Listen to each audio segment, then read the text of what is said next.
The nasams surface-to-air missile system was delivered to Ukraine in November 2022. The missile system is integrated into Ukraine's air defense and effectively protects Ukrainian sky. As Yuri Ignat, spokesman of the Air Force of the Armed Forces of Ukraine, stated, the Norwegian systems shut down 100% of cruise missiles. It was nasams that the US chose to protect Washington. However, the producing country decided to modernize the surface-to-air missile system, taking into account potential threats in the future.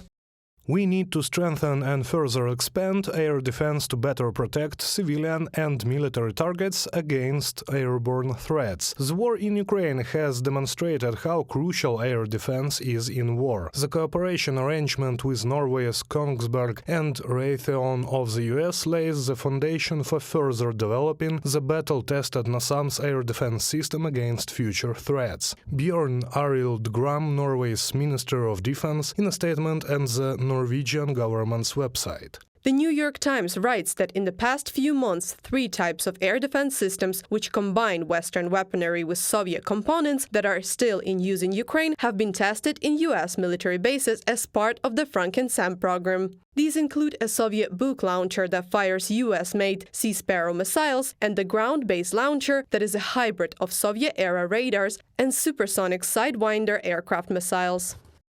Integrating the Soviet-era equipment with more sophisticated Western missiles is a good way to help Ukraine maintain its arsenal for the long war ahead. It provides an opportunity to put weapons that are collecting dust on NATO capitals' shelves into practical use. Ken Kasapoglu, defense analyst at Hudson Institute, in a comment to the New York Times. Trophy equipment can also be modernized. Among other things, the Center for Research of Trophy and Advanced Weapons and Military Equipment of the Armed Forces of Ukraine General Staff is engaged in this.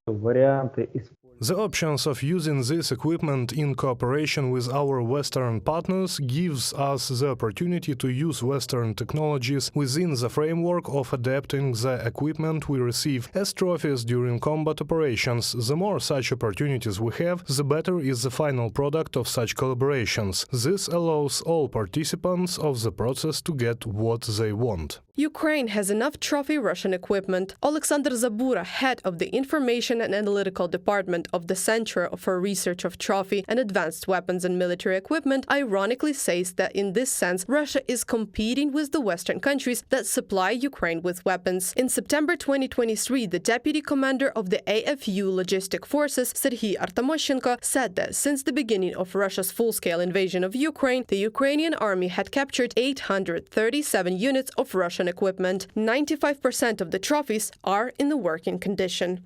Reported by Anastasia Tarnavska, Nikita Skoblikov, UATV News.